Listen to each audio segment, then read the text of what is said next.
All right, I'm here for the next episode of the Powerless Podcast with I'm like the worst with like the easiest names possible, so I'm sorry if I fuck something up here. Francesco Montesanto, who is the lead vocalist and guitarist of the indie rock band Sainthood Reps out of Long Island, New York. I have to tell you, before we get started, I got this sent over as like a possible band to check out, and I had to do a double take because I, growing up, was like a big Tooth and Nail fan, you know? Yeah. And so I had your record Monoculture that I would listen to like all the time back in the day.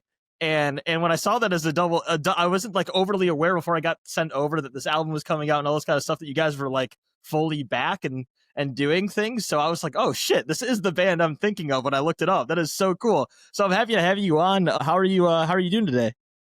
I'm doing awesome. Yeah. And you almost got my name. Everyone calls me Cesco. So you could just, Cesco is fine. Fuck. And that's a name that's been given to me since I was a kid. Everyone asked me like, what's the origin of it? Like, I didn't decide that. That's just like from when I was a baby, and no one else called Cesco. So I've really leaned into it. But yeah, doing awesome, man. And it's such a pleasure to be on here and to chat with you for a bit.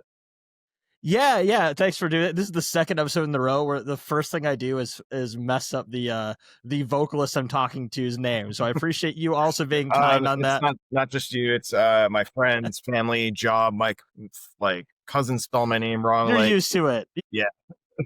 But yeah, Right, so that you remember from back in the Tooth and Nail days. Those are I mean, it feels like a lifetime ago, but also like we still keep in touch with many of those folks. So it's like, it's been a really cool blast from the past, like seeing people from the Tooth and Nail days kind of just like pop their heads in and say hello to us while the record comes out.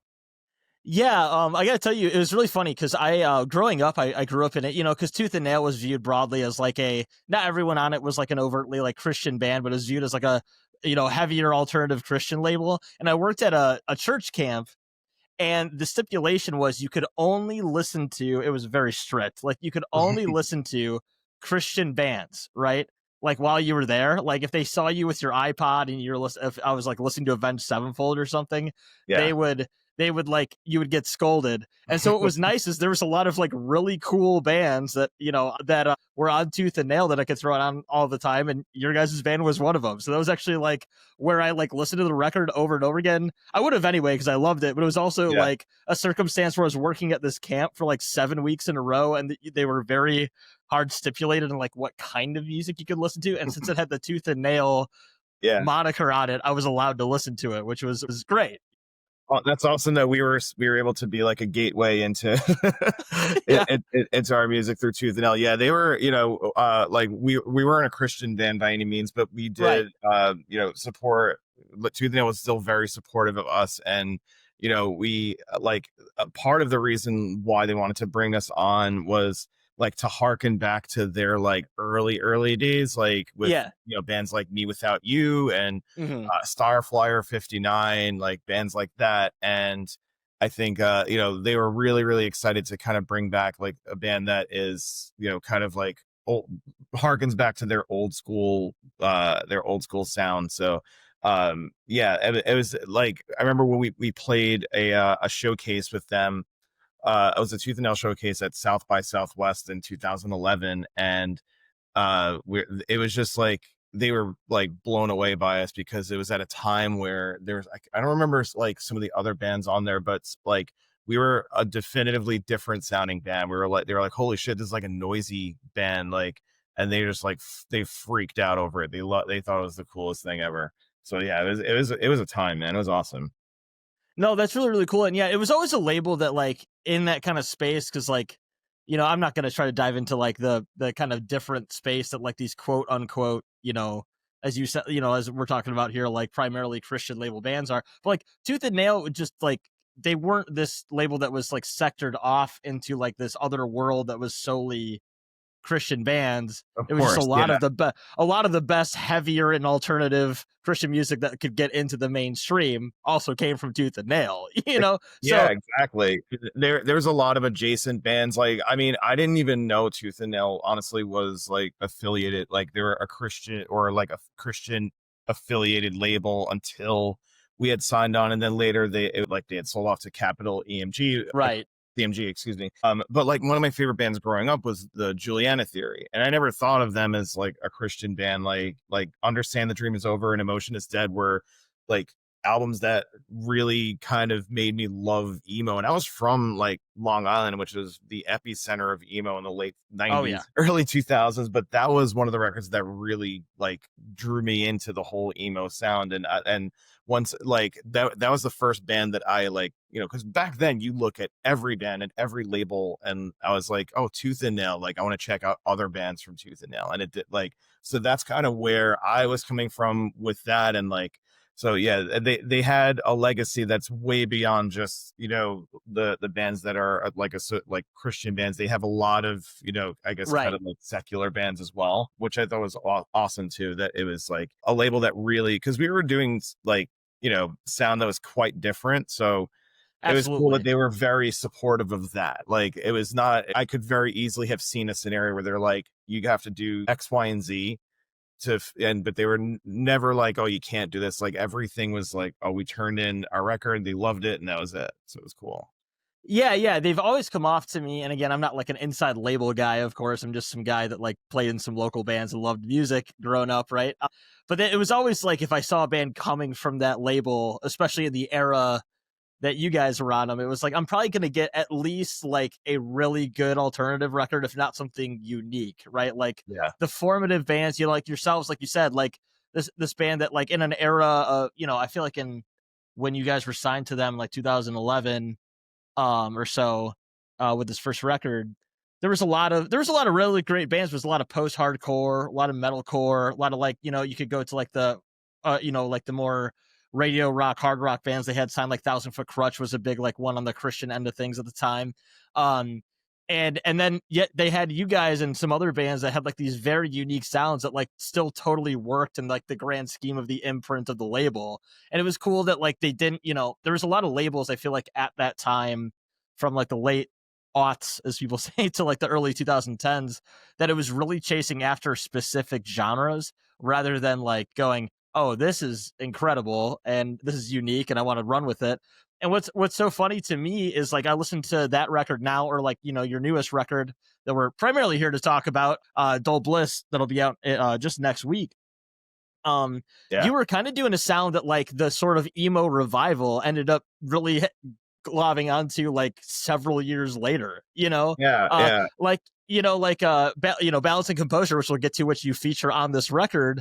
um uh when I like went back and listened to your first record, I was like, this is kind of the sound that they ended up adopting a bit like several years after the fact, and like not just them but like a lot of other people in that emo revival space.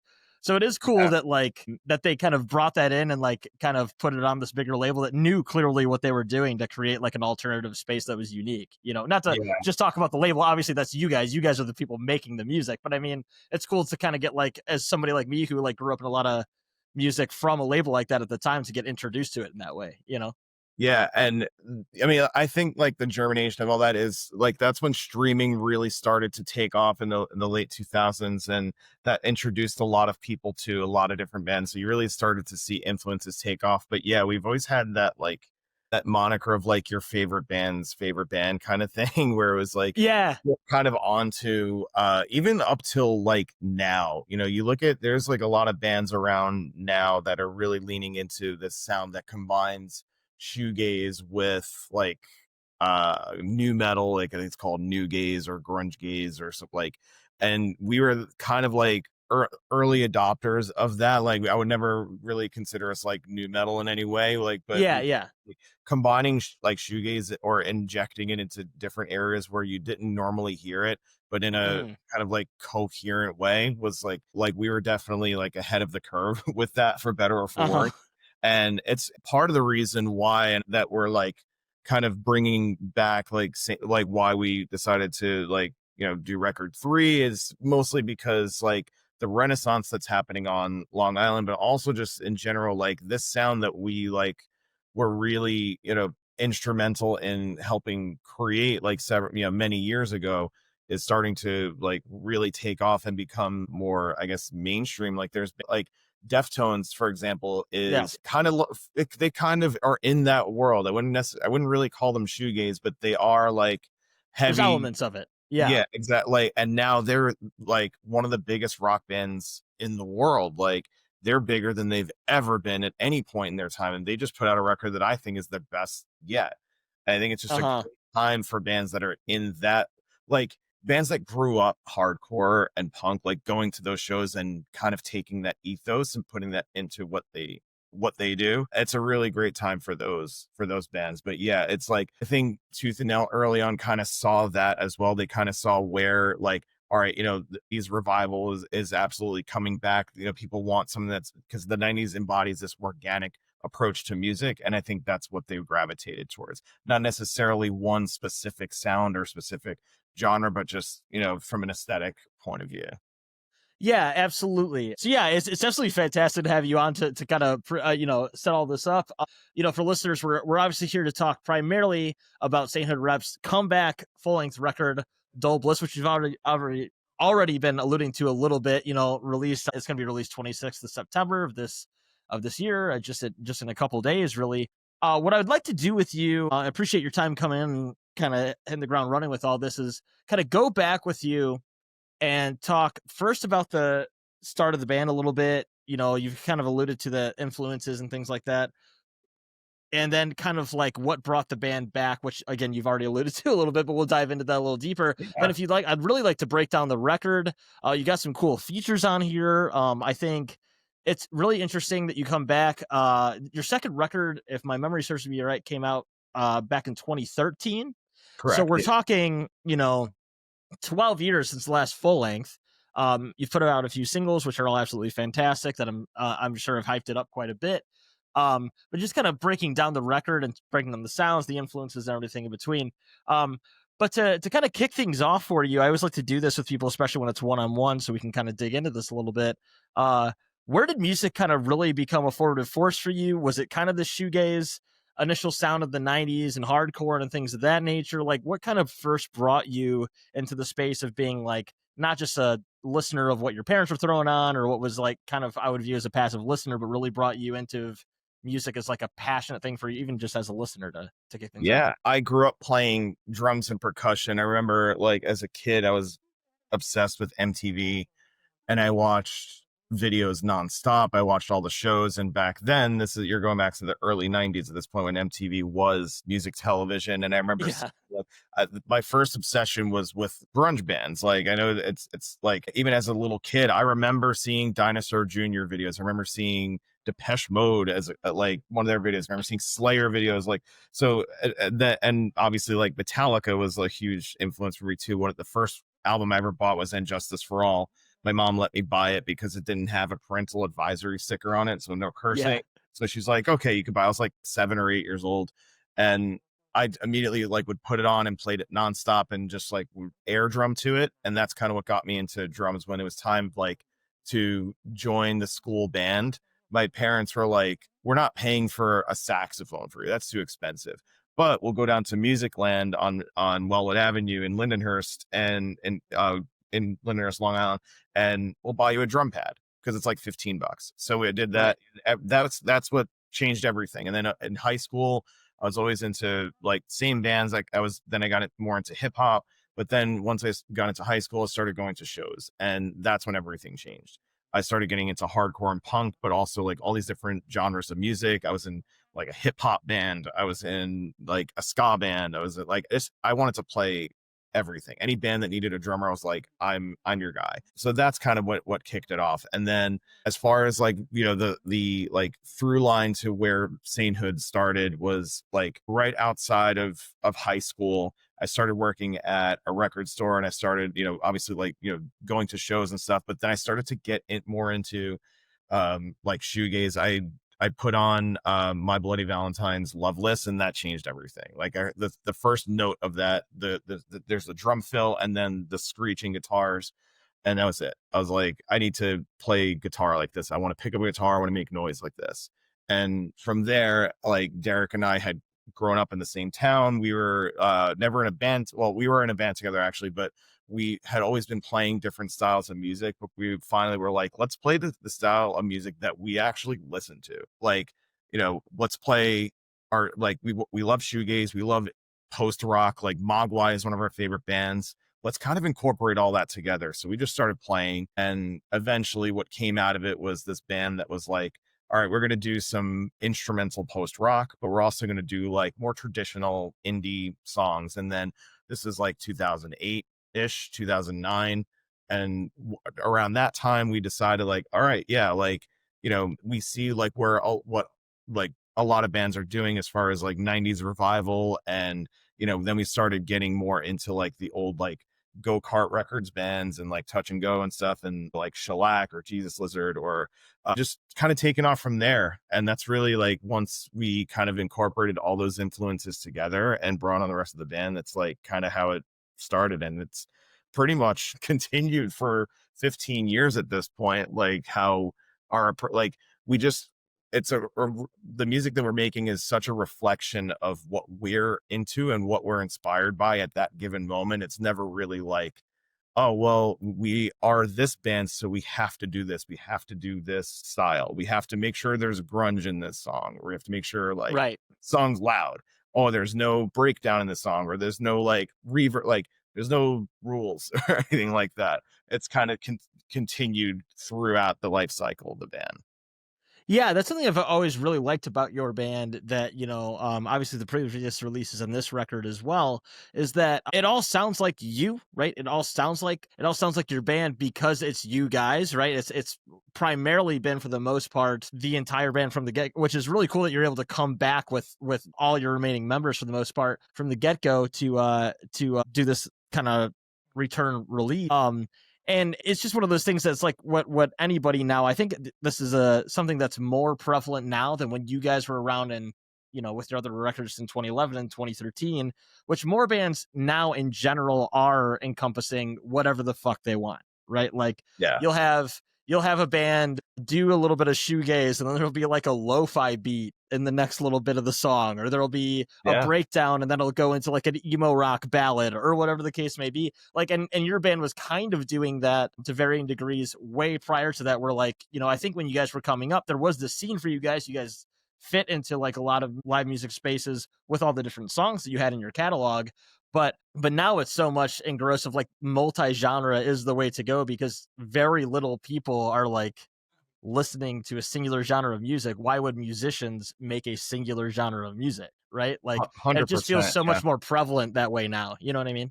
Yeah, like I was just looking at the Coachella lineup was just released, and that's a perfect reflection of where music has been over the last few years. Like festivals used to be like up until, I mean, they were always like diverse, but like now it's, the diversity has reached a point where it's like whether it's for monetary reasons or whatever, but Right.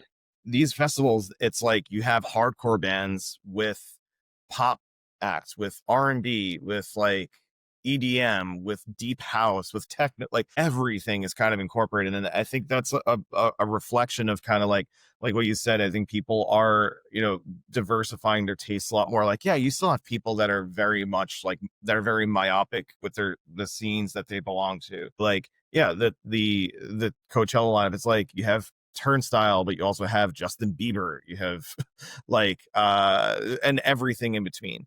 So I think that it's what people's tastes are, that's whether like it's a chicken or egg scenario, where like, are people reacting to these festivals that are diversifying, or are the festivals diversifying because that is a reflection of people's taste? Right. I think it's a little bit of both, but yeah, like right now it's, people don't want like people's lifestyles aren't just dictated by certain types of music. They want, to experience everything now. People don't want to just go to a hardcore show at their local VFW, or, they want to do that, but they also want to go to like, a nightclub, or they want to go to like poetry readings or something like that, or or they're consuming content through seeing NPR's Tiny Desk, or so there's just so many ways to experience music now, that it kind of opened the doors for people to see other like genres and scenes that they don't normally wouldn't associate with. And that's, yeah, to an extent, like, yeah, we weren't dropping like crunk beats and like, I'm trying to think what a reference for, Yeah, like, of course. There's a line sometimes too, you know? yeah, but we were going that far, but we were like kind of like, you listen to Monoculture, there's one song that it goes like, is this a band that like rips off like Steve Albini, or is this a band that's ripping off Tom Petty, or is this a band that's Right. ripping off like Explosions in the Sky? Like, and the answer Mhm. is like all three, you know. And I think sometimes it could be hard for people to like kind of gravitate towards that, because when you look for an identity, but now like people want a really diversified identity to what they, you know, like the the needle drop, right? Like Anthony Yeah. Fantano is like the guy, he reviews like he's the guy who knows everything about everything. I think that's what a lot of people want too. So yeah, like we've always kind of adopted that mentality of like just being really diverse with our influences and incorporating them. Yeah, I think it can be a double-edged sword now with music, where everything's so, everything can be so included and also have so many mashups of different genres. And as you reference, like Neil Drop or Anthony Fantano, like I think he's fantastic. Sometimes his opinions like can drive me up a wall, or I love them and I think they're really insightful.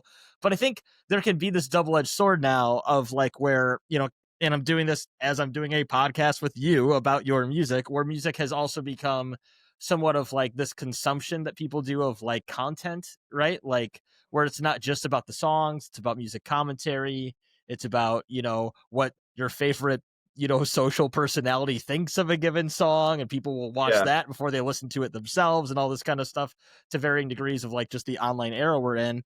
Just before we get into kind of the band coming back and the reasons behind that, I guess just like with you putting out this new record, like I said, about 12 years after the last one was released, are you noticing, I know some of your members and some of you guys have done various projects in between, it's not like you weren't doing anything in music, but the music industry has like been completely thrown on its head, and I think a lot of times even labels or people that have been in the industry forever still don't know what the fuck is going on, right? It's very decentralized, very all over the place, and very like I said, sometimes for lack of a better word, content driven. What are some things that you've noticed between when you've put out the last record or your first record to your newest one that's again coming out in just a couple days? Are there things that you've noticed that you enjoy better about like the kind of rollout aspect of music, or music, the music scene in general, things that you find a little more confusing or troubling or aggravating? Just like kind of what's the contrast there between when you put out the last record and this one? Yeah, it's a whole different world now. Like,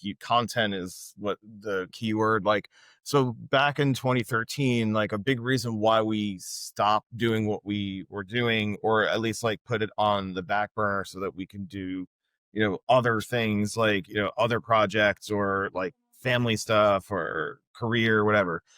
A big reason was because we didn't want to tour. And now Yeah. it's like you don't have to tour now. Like, it's a lot of bands still do it, but you'll notice like, a lot of bands aren't doing like the days of like being on the road for 250 days a year. Like, for most bands, that's gone, and that's not something that you have to do anymore.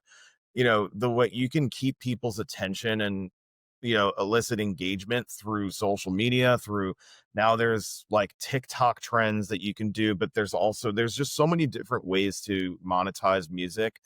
And none of them are as effective as selling records or what it used to be, but there's still so many ways to stay in front of your audience. But at the same time, it's so competitive now that like, posting on your own socials is not feasible, because there's shadow bans, there's like, if you're following 2,000 accounts, like, how do you even keep up with that? So it really just, in a lot of ways, it is very different than what we were used to. Even the rollout, right? Like, it's all right, what does online publication look like? 2013, we weren't doing podcasts as like Right. promotion, and which is awesome that it's changed, because it's so much more organic now in a lot of ways. Back then it was like you could just pay for publications, and you could pay for, you know certain placements and stuff like that, and that would like boost engagement. Now it's like, all right, you have to be good, you have to make good music, you have Mhm. to like have you have to have a message behind what you do, there has to be some substance behind what you do. And that's kind of what like is marketable about bands now. But yeah, like the rollout is very different. The recording process is very, like, it is in a lot of ways a very different world, but at the same time, kind of what brought us back is like how, especially on Long Island where we're from, even though I don't live on Long Island and only half the band lives there,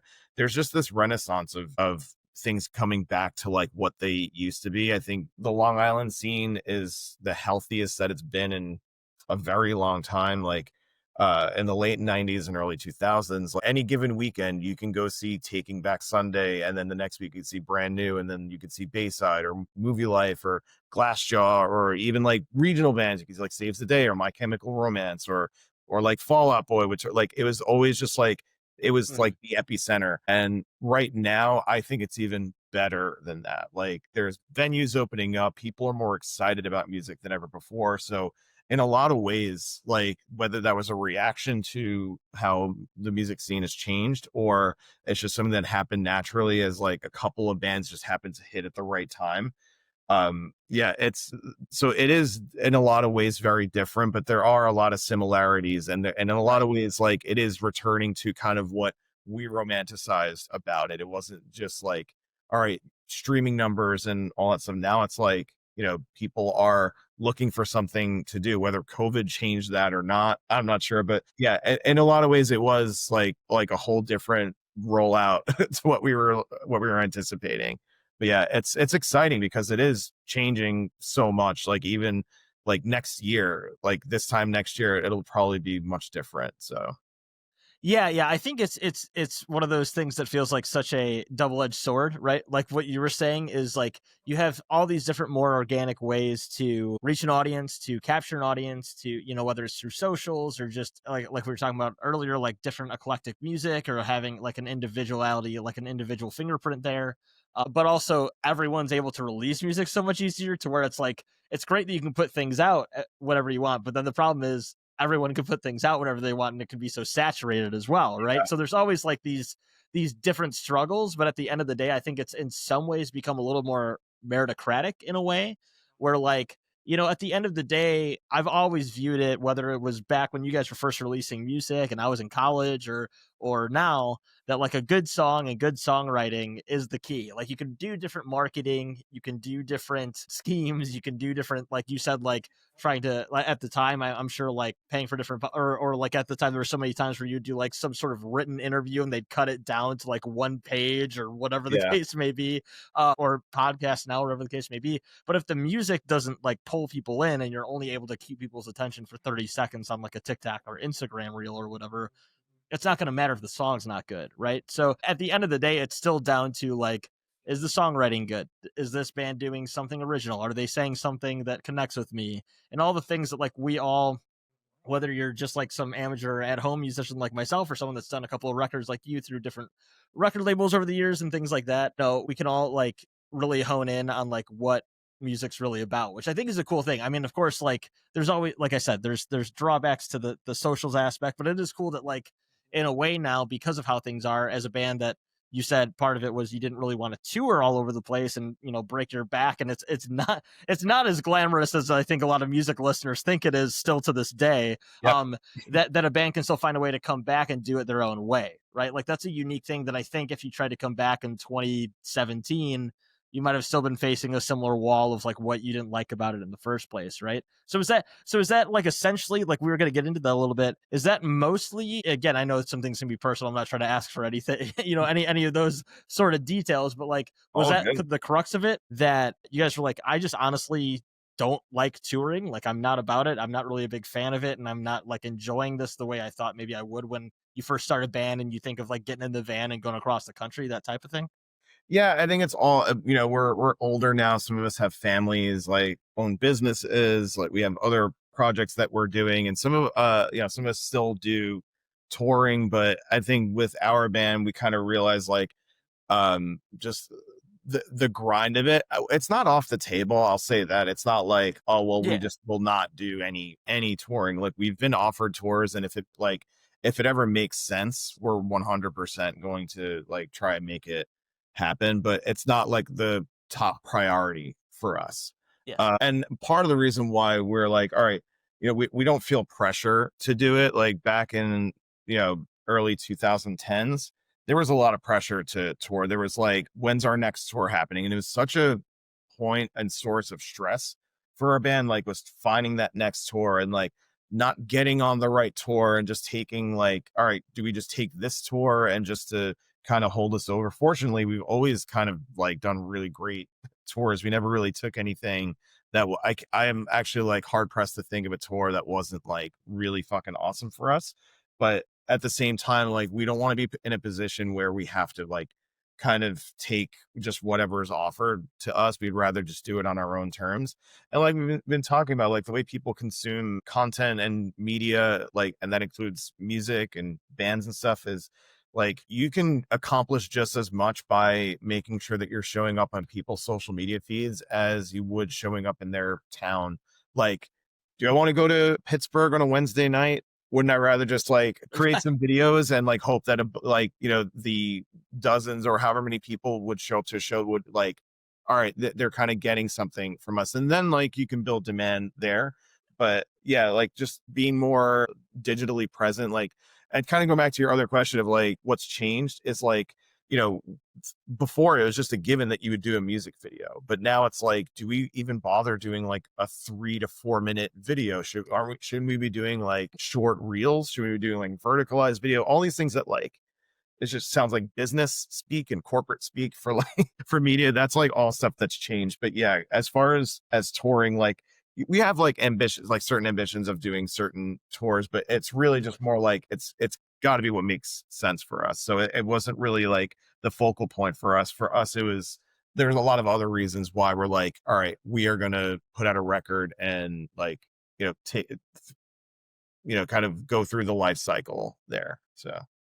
Absolutely. And that brings us to what we're really here to talk about, right? Which is the record Dull Bliss, out on Smart Punk Records, again, the 26th of September. So a week from this upcoming Friday when we're recording this, right? Yeah.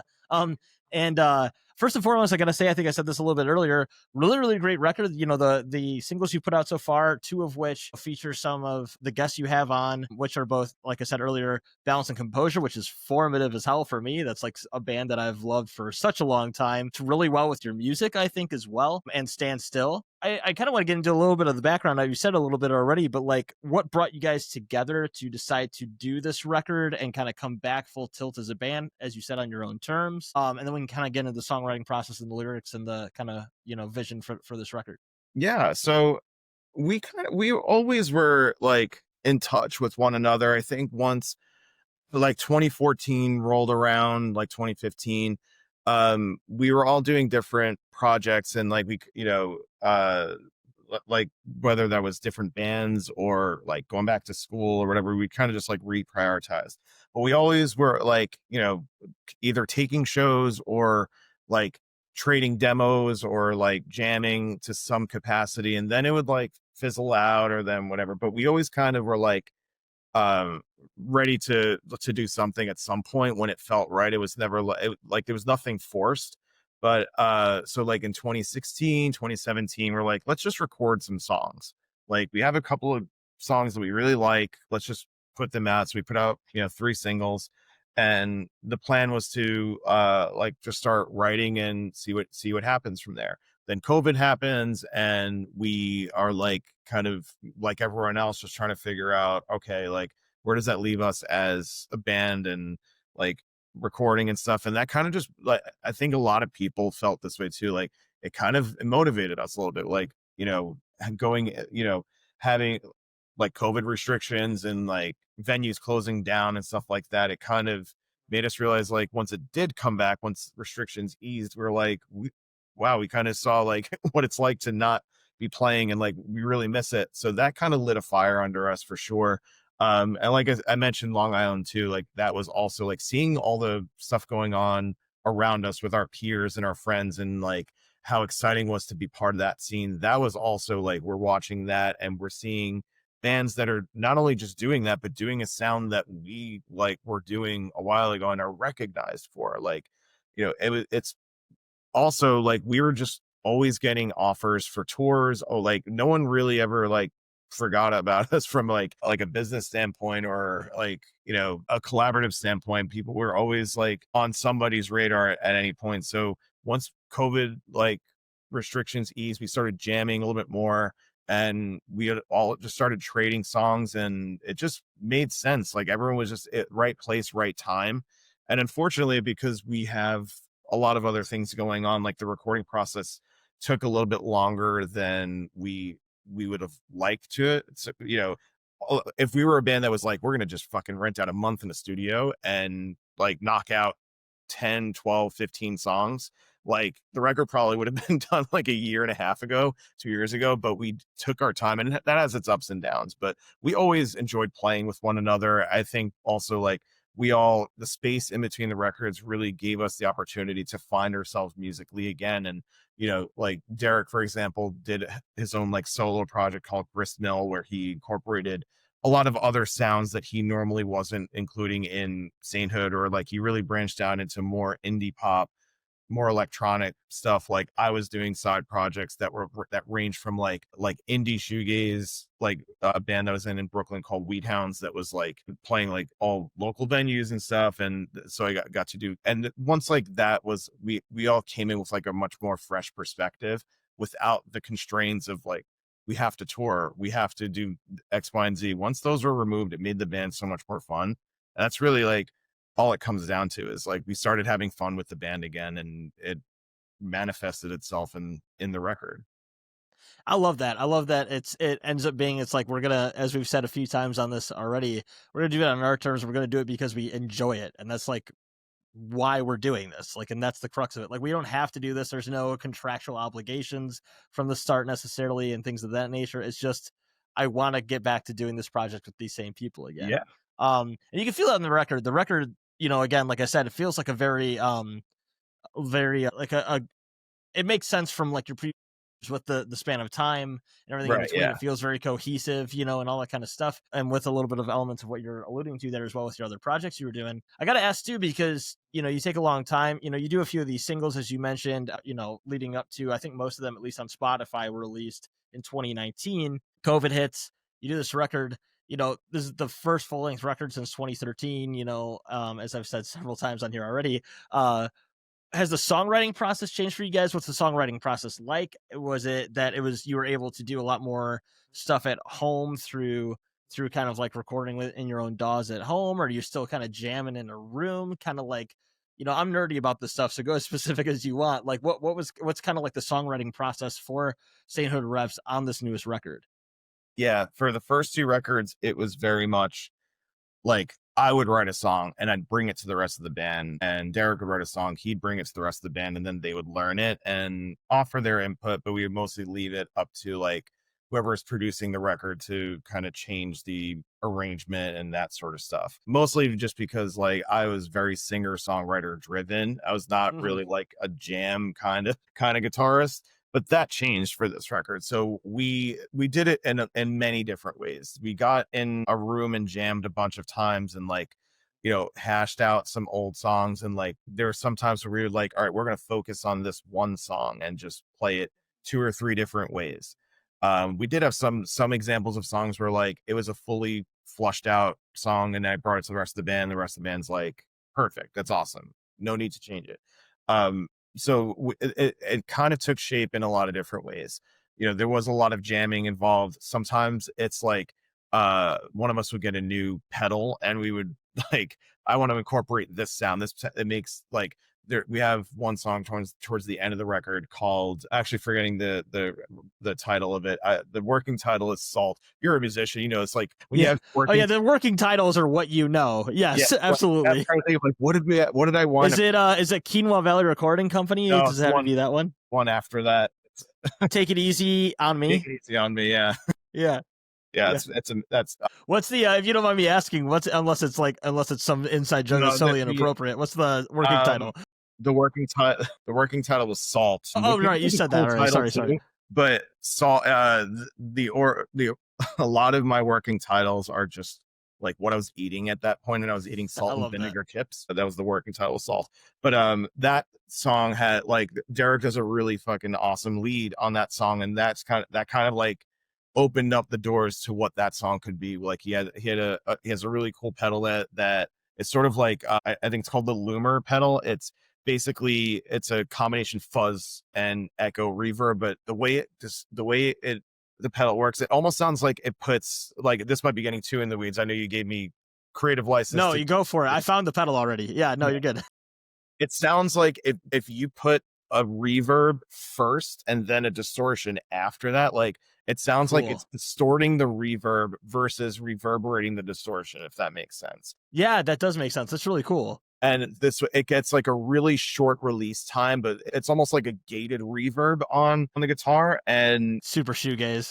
Yeah, so that's exactly. So that like kind of opened the doors. But yeah, and this record, the creative process was so much more collaborative. Like everybody really had, like, there are songs where Brad, our drummer, like he really steered the ship and was like, this is how it should be. Yanni had a very, like, it was very, very collaborative, which is much different than the other records. And I think that also is pretty clear when you listen to it, that it sounds like a full band, like, you know, playing and like just jamming. And when we went to record it with Brett Romness at Barbershop, a lot of like how we recorded it was like we would just build songs. We would like, all right, let's pre-pro, let's get the song in a good place, and then we're going to lay down the drums, and then we're going to build on top of that and just see kind of where the songs go.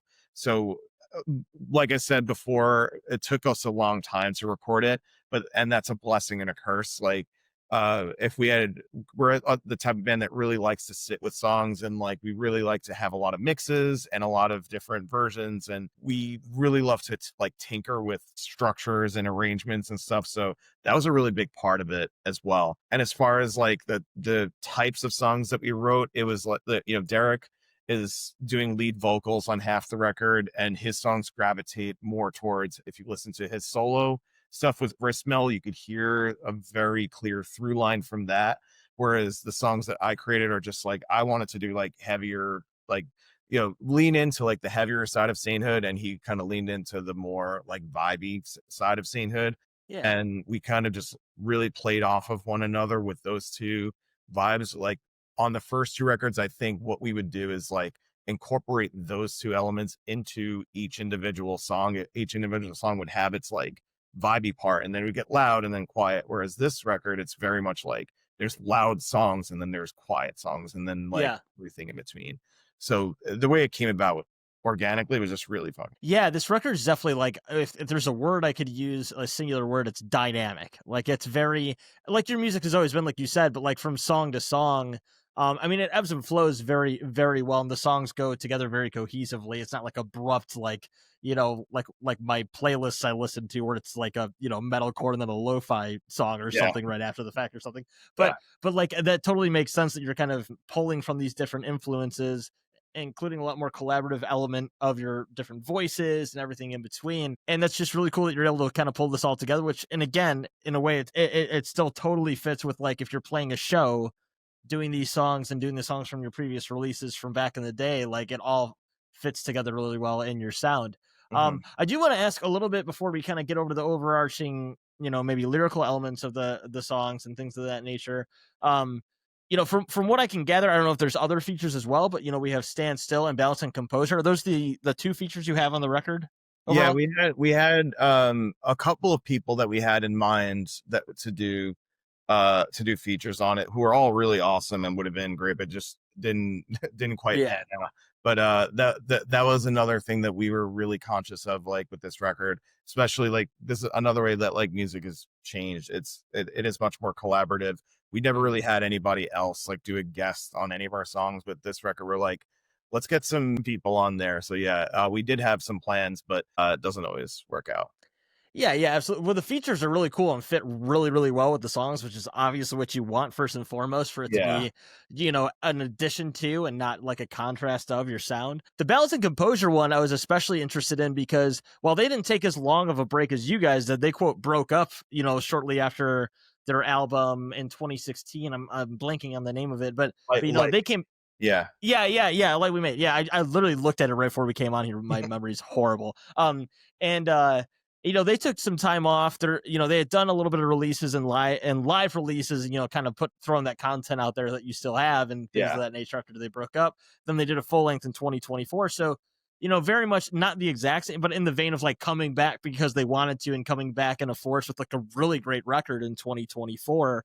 I'm just curious with both of these features, or, Balance is one that I'm more familiar with. Stand Still I actually checked out after I listened to this and really, really liked their music as well. But just kind of, what was the thought behind we can start with Balance on the latest release, single you did rather, with Surfer.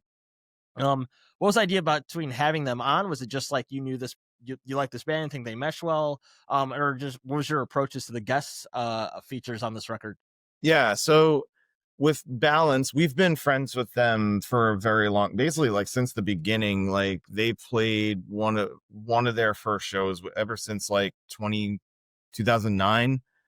We played on our first tour. We played at a bar in Philly called North Star Bar, and they like hit us up and asked us if they can open. And ever since then, we've just been like just best buds.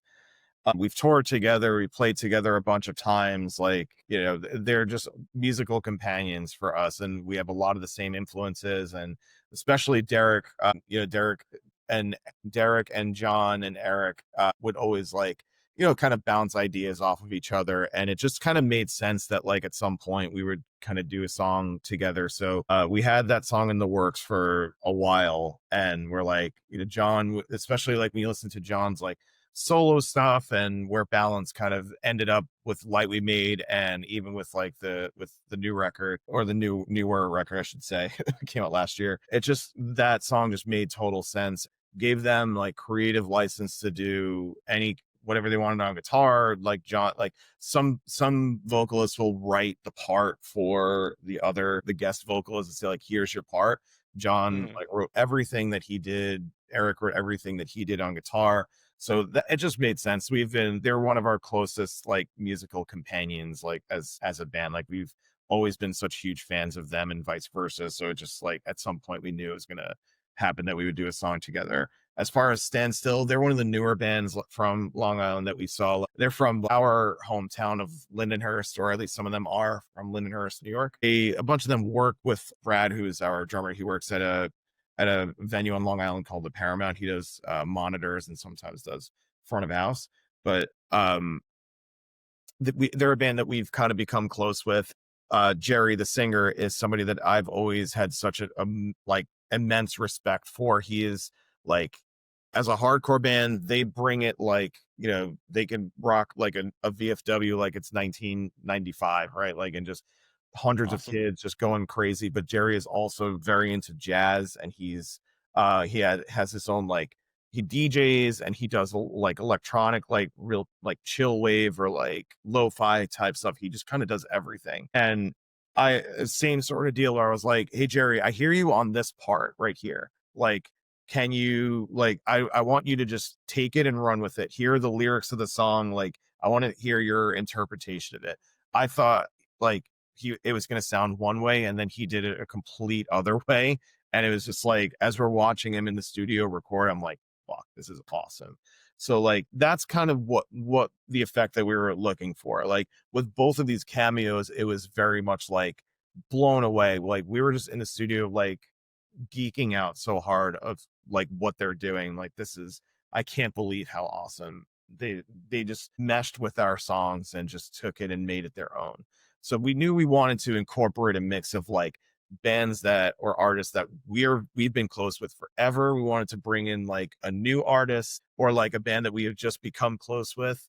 And like and we also like, I'm not going to give names, but we also wanted to bring in like somebody that was a little bit older, like bands that we grew up listening to. Like, so we wanted to have like an old, current, and like new kind of band. Yeah, it's like the logic behind it. But it really it was as simple as like, these are special artists. Like, we want them to be on our record. And it came out really, really fucking cool. Yeah, I mean, I think it fits absolutely beautifully with the music, and makes a lot of sense to have both these different features on in their own right. Really adds a lot to the music. I guess I appreciate your time. I don't want to take forever out of your evening here and everything but I do want to get overall into the record a little bit. Again, Bliss coming out next week, next Friday. just overall, we've talked a little bit about the writing and the sounds you use. You got me hooked on a new pedal that I cannot afford, but I will totally find a way to get it now. Just overall, like with your songwriting process, I know, like you said, yourself and your bandmate like go back and forth a lot more on this record than even in previous releases and things like that.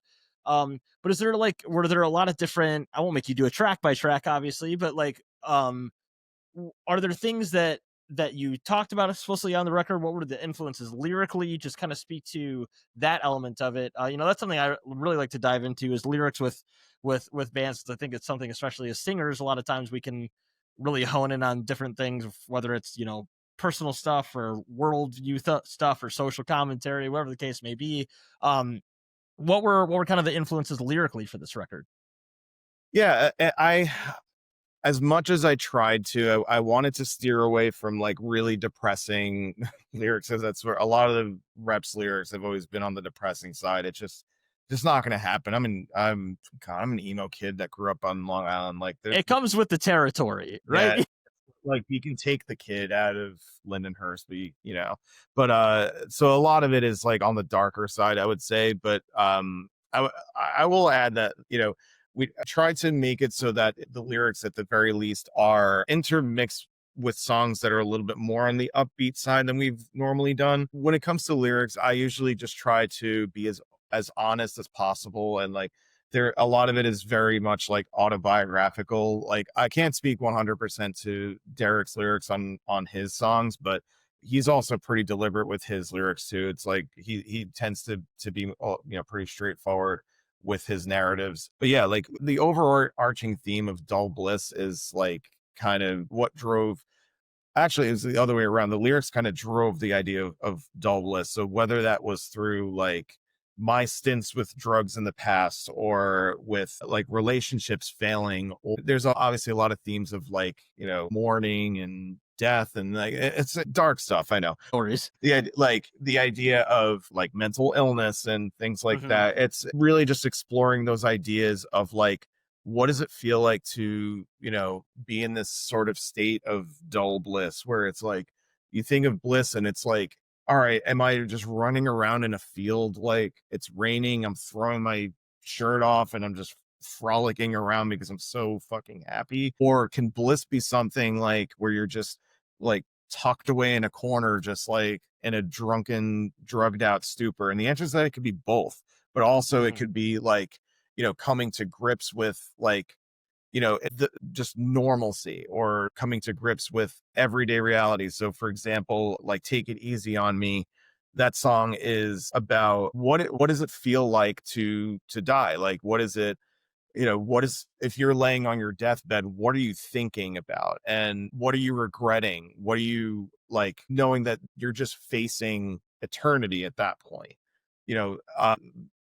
Blue Nothing is kind of something similar to that, where it's like, all right, is like that feeling of dullness, like, is that a bad thing? Like, is that, it's kind of, I think, and maybe another interview I kind of alluded to that, like the song Blue Nothing would kind of be like, if I had written like if I had written a eulogy already and delivered it, this is sort of like the advice I'd be giving myself after someone that I loved passed away, and how to get through it. Or like the second, like that would kind of be like part two, would be like getting through it. And then we have like the song Dull is just basically like how you can just fall into this routine of everyday monotony, but then like how scary it can be when you kind of get out of that routine and start exploring yourself. And then you say like, all right, it's sort of like how I approach the songs. Like I've started writing songs about death. That's too scary. Like maybe I should go back to just like, I don't know, talking about work or something like that. It really does take like a lot of courage to really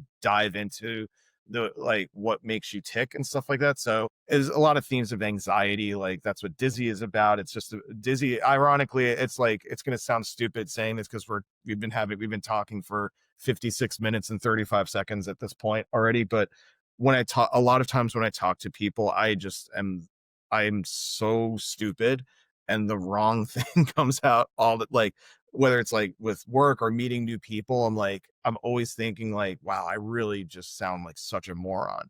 So it explores all themes of like anxiety and like death and all that fun, drugs, all that fun stuff.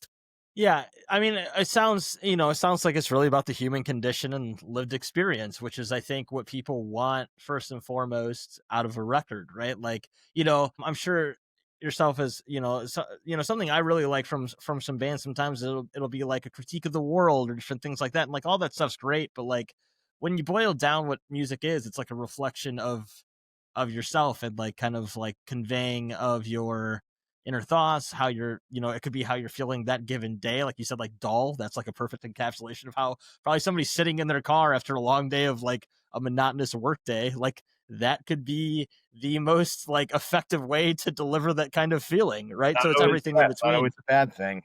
Yeah. And yeah, as with Dizzy, I do have to say, yeah, you said like we were at 56 minutes or whatever. Just say after doing this will be like probably the 109th episode I think I've done of this or something like that. You have no idea what editing, hearing yourself talk and hearing yourself back and sounding like an idiot over and over again, what that can do to your own brain as well. So believe me, that one's relatable for me singularly as well. So on that note, again, appreciate you going over this record so much with me. I can't recommend it enough for people to check out if you're into indie rock, like you said, if you're into post-hardcore, if you're into, I mean, there's nu metal elements into it. There's more somber elements into it. Everything in between. If you're into good rock music, basically, you're gonna enjoy this record. So again, Cesco, thanks so much for your time on this. I appreciate you talking about this. Again, out 26th of September. All the links for pre-saving and everything else will be below, as well as where you can find the band. Last two questions for you. Yeah. Are just what's going to be going on after the release, what you guys are doing, if there's anything else you're doing other than promoting it, if there's live shows you're doing, if there's not, whatever the case may be for Sainthood Reps for going forward after the release date. And then I always play a song at the end for people to check out for the first time. They haven't heard the album at all or haven't heard you at all, for them to kind of check out for the first time. This will be out prior to the release. So of course, just as when you pick it, it's got to be one that's already out. I'm sure you don't want me to like be leaking something here. So just plug where people can find you and then pick a song to play at the end. Awesome. Yeah. So after what we have lined up for the rest of the year, there's some stuff we will be announcing some stuff very shortly as far as some shows and some dates. But as of now, our record release, we're staying local in Brooklyn on October 10th at a lovely venue called Union Pool. And we'll be at Fest 23 at the end of October in Gainesville. So we'll be at, I believe we'll be playing on the 20th. I'm the worst with dates. It'll be in the links. People just check it out. I'll find it and put it in there for you. Whatever that Friday is, we're playing the Friday day, whether it's the 23rd or 24th. We're playing at How Bizarre. A lot of great bands playing that venue with us as well. So, and we'll be announcing some other dates in the coming days and weeks following. So be on the lookout for that for sure.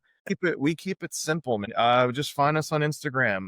We have other socials too, but we're not going to reply to you on those. Instagram, you'll get a reply from us most likely. That's the best place to find us, or YouTube, or on all the usual streaming bullshit of Spotify or Apple Music, Tidal, all that good stuff. Yeah, absolutely. Last but not least, of the 3 singles, I don't think I'm guessing there's not going to be another one released before I put this out, obviously. So of the 3 singles, which one do you want people to hear for the first time if they haven't checked out the band before, or checked out the releases at least? Kind of Goosebumps, R.L. Stine, Choose Your Own Adventure, I would say. But if I had to pick one, check out Surfer. That's a song that we released with Balance and Composure. Also, I'm thinking back to every kind of like single that we put out. It's just different. It's a different song than what we've normally done. It's like the Reps sound, but just like on the lighter side. I think it's one of the only songs we have where there's like no distortion on it, but it's also like appropriately, it wasn't planned like this, but it just worked out where the song came out at the end of August, and it really is just about like the end of summer. It's, it has that feel too. Seasonally appropriate. So, take that for what it's worth, but it's also a ripper of a song. It's great. Yeah, it's absolutely fantastic. So again, we're going to play Surfer from Sainthood Reps featuring Balance and Composure on the Powerless Podcast and the Soft. Thanks so much for doing this, man. I really appreciate your time. Brandon, this was so much fun, man. Thank you so much for having me. Really appreciate it. Yeah, absolutely.